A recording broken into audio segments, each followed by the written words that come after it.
Alright guys, so before I rip into the engine bay of the Corrado, I want to kind of go over here. I have a few things laid out on the bench and walk you through some of the stuff that I like to use to shave engine bays. It's not stuff that you have to have, but of all the videos that I've watched on YouTube, because I just like to watch DIYs and like a lot of tutorial stuff, is that a lot of people that do the shaved engine bay videos haven't really showed anybody a little bit in detail of what to use or what not to use and what to watch out for or whatever. So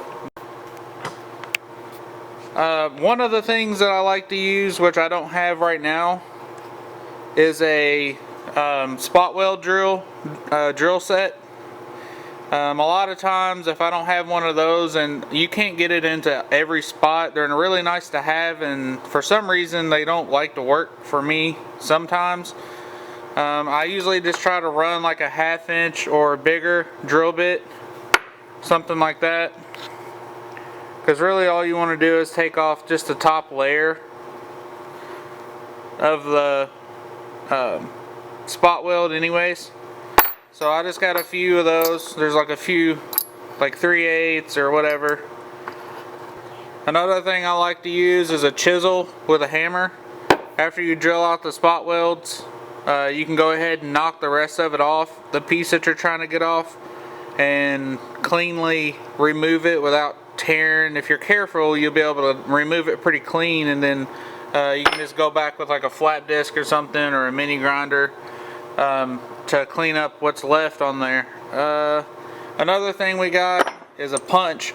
Now, a lot of times these punches, I don't know if it's just this one, but I can't ever get the damn thing to work, and they're just annoying sometimes.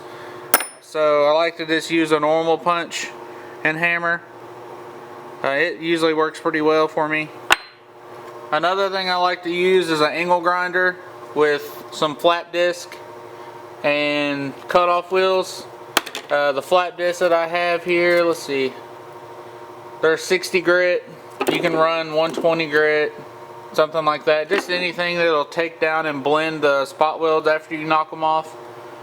If you are going to decide to run these cut-off wheels, for the people that don't know, if your edges of your flap disc have any sorts of nicks or anything in them, or look like they're coming apart on the edges, just throw them out and grab a new one, because your face means a lot more than just trying to use this down to where it goes to the center and getting all your life out of it. If it explodes, that doctor bill is going to be a little bit more expensive than that. So another thing you want to use, obviously, is get you some good safety glasses if you're going to be running the angle grinder. This thing's cool. It's not a must-have, but it is something that's really neat to have, especially when you're in an engine bay with tight spots. This will be my first time to be able to use it. We'll see how that turns out. Of course, I got like little mini flap discs for it as well. If you're using this angle grinder with those big flap discs, or you're using this angle grinder with these monster wire wheels, please go get you a set of gloves, if not multiple sets of gloves, so that you have backups. Because ask me how I know, I about took my knuckles and hands off one time, because these things, if you don't know them or haven't used them very well, when you start getting close to an edge, they will take off, and it almost took my knuckle off a couple times. And after that, I wear welding gloves. I know that may be overkill, but it won't be overkill once you let that wire wheel get a hold of you one good time. So that's just some of the stuff that I like to use while I'm doing the shaved engine bays. I'm going to go ahead and get all these tools thrown over into the engine bay or near me, and then I'll throw this on a tripod and we'll get to work on the Corrado. Here's something else I wanted to get a close-up on before I went ahead and started shaving the engine bay.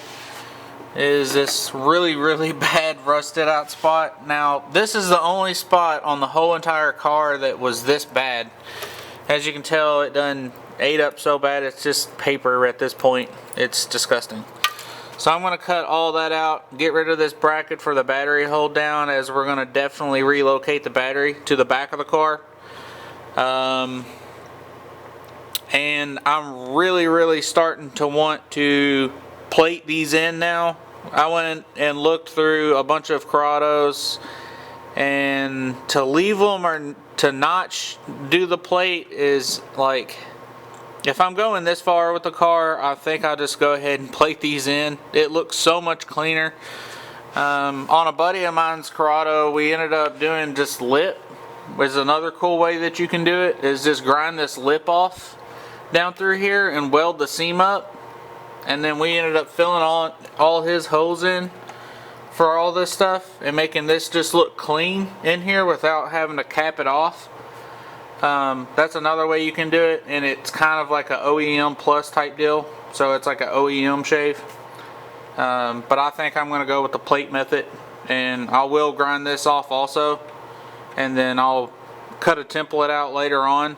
We'll also film that, cut a template out for both frame rails, and that way I'll have something to transfer to a piece of sheet.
So it's been a few days since I've been able to film. I've been out in the garage pretty late, past couple nights, grinding on this thing.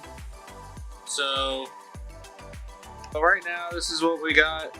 I ended up getting it all down to, mostly down to bare metal.